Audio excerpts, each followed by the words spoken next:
एके info के YouTube channel में आप सबका स्वागत है।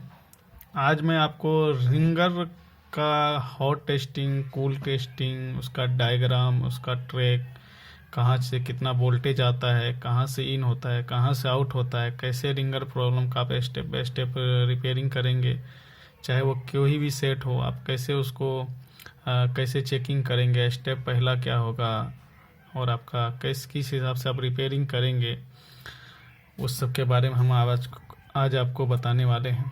तो बने रहे हमारे वीडियो में। तो दोस्तों, सबसे पहले मैं आपको रिंगर के आईसी के बारे में बताता हूँ। डायग्राम अब मैंने पहले आपको समझाता हूँ, उसके बाद जो है मैं आप सबको इसका कैसे आप रिपेयरिंग करेंगे उसके बारे में भी बताऊँगा। तो बने रहे। तो रिंगर जो आईसी होता है वो आपका 9 बॉल्स का होता है, 9 बॉल का होता है ये।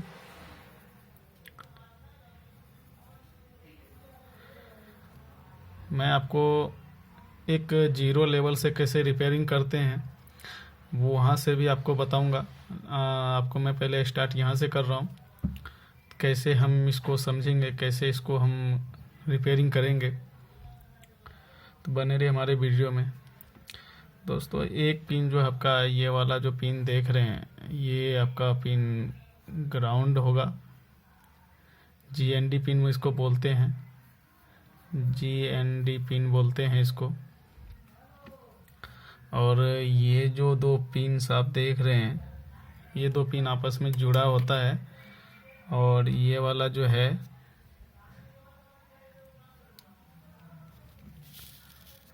ये वाला जो दोस्तों, यहाँ पे एक आपको कैपेसिटर देखने को मिलेगा।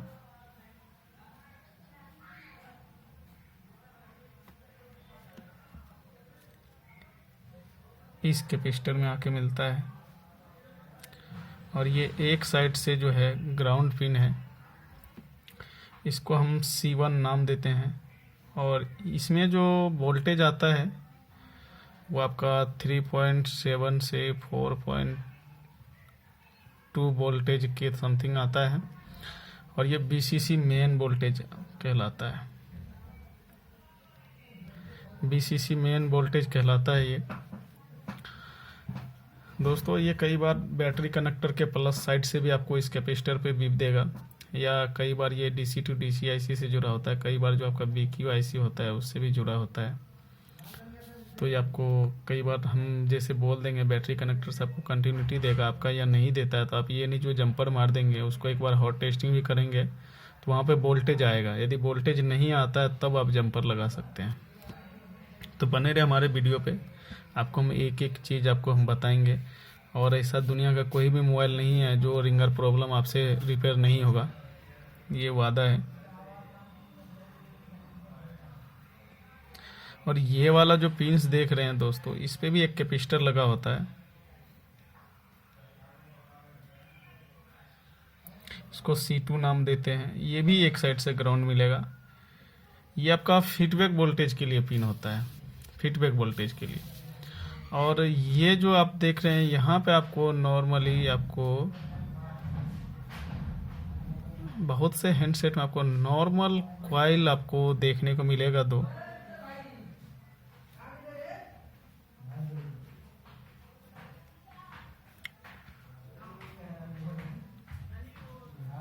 L1, L2। और इसका जो ट्रैक जाता है,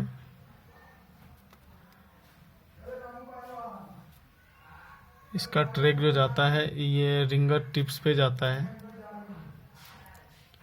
रिंगर टिप्स पे जाता है दोस्तों। यहाँ से किसी किसी हैंडसेट में एक कैपेसिटर लगा होता है,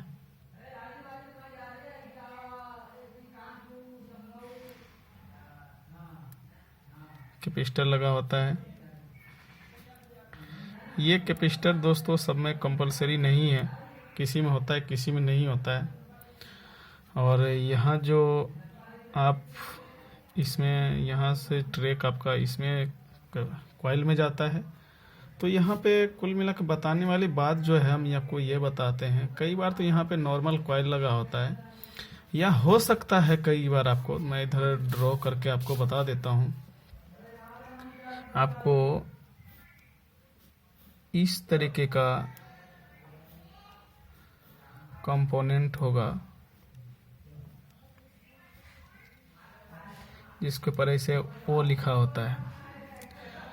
तो दोस्तों ये कॉइल होता है, ये फ्यूजिबल रेजिस्टेंस 0 ओम का रेजिस्टेंस में इसकी गिनती आता है। तो आपको इतना कन्फ्यूजन होने का ज़रूरत नहीं है कि यहाँ पे कॉइल है, यहाँ पे रेजिस्टेंस है, जबकि कॉइल की काम कुछ और होता है और रेजिस्टेंस का काम कुछ और होता है, डिफरेंट काम है। लेकिन यहाँ पे सेम वर्क कर रहा है। वो क्यों कर रहा है? क्योंकि मैं आपको दोस्तों एक छोटा सा जानकारी देना चाहता हूँ कि यदि रेजिस्टेंस 50 ओम से नीचे का होता है तो उसके अंदर कंडक्टर यूज किया जाता है बनाने के लिए। तो और कॉइल जो होता है आपका एक कंडक्टर हो कंपोनेंट होता है, तो ये कंडक्टर के रूप में इसको यूज कर लिया जाता है आपको कंफ्यूजन करने के लिए। तो आपको कंफ्यूज नहीं होना है। आपको चेकिंग इसमें भी आपको बीप का आवाज़ देगा और यह इसमें भी बीप का आवाज़ देगा। तो आप जो यहाँ से चेक करेंगे, आपको इस जो रिंगर आईसी के पास कॉइल होता है, यहाँ पे बीप आना चाहिए और यहाँ से आपको यहाँ पे बीप होना चाहिए। ध्यान रहे एक बात का कि आपका यहाँ पे रिंगर लगा हुआ नहीं होना चाहिए जब आप चेकिंग करेंगे। तो उससे क्या होगा, आपका क्रॉस में भी बीप देगा और इधर से बीप देगा, तो आपको पता नहीं चलेगा कि कौन सा ट्रैक फॉल्ट है, कौन सा ट्रैक फॉल्ट नहीं है। तो रिंगर रिमूव करके जब आपको ये चेक करना है तो यहाँ तक बीप आना चाहिए। उसके बाद जो है दोस्तों, मैं इधर का सर्किट ड्रॉ करने वाला हूँ, बने रहे वीडियो में।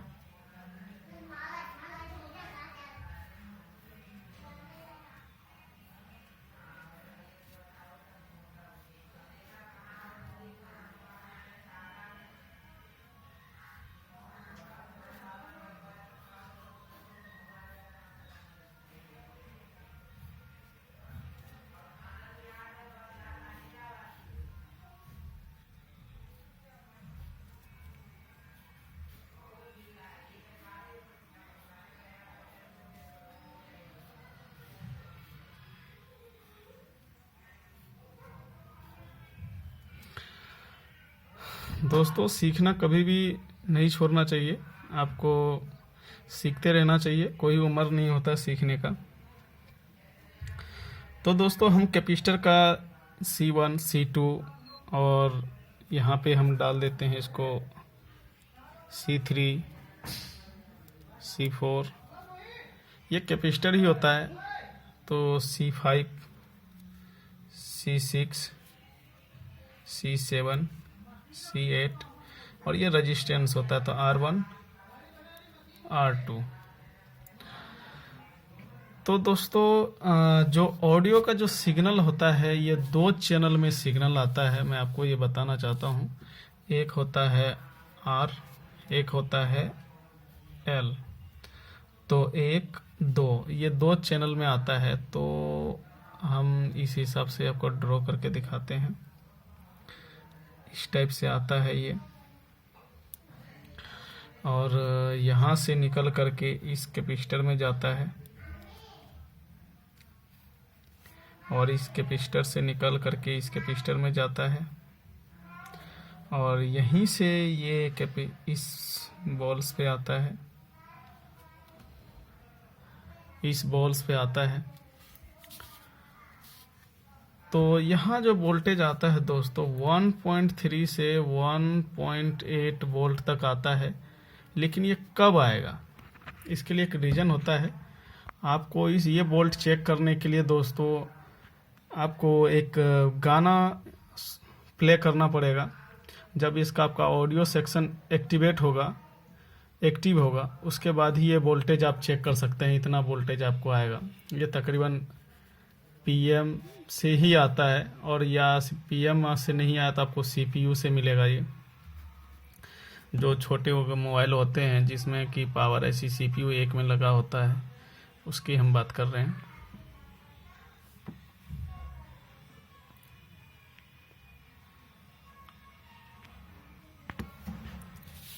तो अब हम जो है इसका वोल्टेज की जो को बताते हैं, बता दिए। ये वाला एक BCC मेन वोल्टेज आएगा जो एक कैपेसिटर के थ्रू यहाँ पे आ सकता है। और इसका आपका ये वाला वोल्टेज जो आपको मिलेगा, जो ऑडियो सिग्नल होता है, ये आपको 1.3 से 1.8 वोल्टेज में मिलेगा। लेकिन आपको जब ये ऑडियो सेक्शन आपका एक्टिव होगा जब ही मिलेगा ये आपको वोल्टेज। और ये वाला जो है इसका आउटपुट वोल्टेज होता है। तो आपको पहला स्टेप आप जो रिपेयरिंग का होगा दोस्तों, आपका रहेगा सबसे पहले आप मोबाइल का जो बेसिक्स चीज़ आपको चेक करना है, जैसे कि वॉल्यूम उसका फुल है या नहीं है। वॉल्यूम फुल होना चाहिए। उसके बाद उसका रिंगर को चेक करेंगे, रिंगर ओके है या नहीं है। उसके बाद रिंगर टिप से रिंगर आईसी तक आपको बीप का आवाज़ लगाना है। जैसे यहाँ से है कंटिन्यूटी मल्टीमीटर को रखेंगे तो इसका कॉइल के दोनों साइड इधर भी बीप आना चाहिए। और यहाँ से चेक करेंगे तो यहाँ से यहाँ पे बीप आना चाहिए। उसके बाद जब वो इसका कूल टेस्टिंग और करेंगे तो जैसे कि ये वाला कैपेसिटर शॉर्ट नहीं होना चाहिए, ये कैपेसिटर शॉर्ट नहीं होना चाहिए, ये सब चीज़ आप चेक कर लेंगे। तो फिर आपकी बात आती है हॉट टेस्टिंग में। हॉट टेस्टिंग जैसे करेंगे तो आपको सिर्फ बैटरी लगाना है, आपको मोबाइल चालू नहीं करना है। उस कंडीशन में सिर्फ आप बैटरी लगा देंगे तो आपका इस रिंगर के इस कैपेसिटर के इस साइड पे आपको वोल्टेज मिल जाएगा 3.7 से 4.2 का समथिंग यहाँ पे मिल जाएगा वोल्टेज। आपको कुछ करने का ज़रूरत नहीं है, सिर्फ आपको बैटरी कनेक्ट करना है। और ये वोल्टेज यदि मिल जाता है आपका तो आपको जंपर लगाने की ज़रूरत नहीं है आपका बीवेट से। यदि ये वोल्टेज नहीं मिलता है तो आपको यहाँ पे एक बीवेट से आपको जंपर लगाना पड़ेगा। कैपेसिटर के इधर वाले साइड, नेगेटिव साइड पे नहीं लगाना है, उतना ध्यान रखना है आपको। अब बात करते हैं यदि आपका ये यहाँ का पूरा ओके होता है, फिर आप यदि आप इस लाइन का चेकिंग करना है तो इसके लिए आपको एक सॉन्ग्स प्ले कर देना है डिस्प्ले पे। भले इसमें रिंगर लगा हो या नहीं लगा हो, उससे कोई मतलब नहीं है। आप रिंगर निकाल के हटा दें तब फिर भी आपको सॉन्ग्स जैसे ही आप चालू करेंगे तो आपको ये वाला वोल्टेज मिलेगा दोस्तों। और ये वोल्टेज मिलता है ऐसे ही जिस तरीके से मैंने ड्रॉ किया है उस तरीके से आपको उसका टेस्टिंग करना है। यदि ये वोल्टेज मिल रहा है और ये भी वोल्टेज मिल रहा है तब भी आपका रिंगर नहीं चल रहा है, तब आपको ये आईसी को चेंज करना है। ना कि बहुत से हम टेक्नीशियन को देखें दोस्तों, क्या होता है स्टेप बाय स्टेप वो रिपेयरिंग नहीं करता है, रिंगर नहीं चलता है, यहाँ से यहाँ तक वो तकरीबन मैं यहाँ तक चेक कर ही लेते हैं वो, लेकिन यहाँ से आगे उनको समझ में नहीं आता है। पहले उसको चेंज कर देते हैं, हो गया तो ठीक है, नहीं हुआ तो उस सेट को वो रिटर्न कर देता है। तो आपको मैं आशा करता हूँ कि आपको ये हमारी दी हुई जानकारी बढ़िया समझ में आया होगा। यदि आपको दोस्तों किसी और भी सेक्शन का वीडियो चाहिए इसी डायग्राम के थ्रू तो आप नीचे कमेंट करें और वो सेक्शन का हम कोशिश करेंगे आपको वीडियो बना करके देने के लिए। Thank you.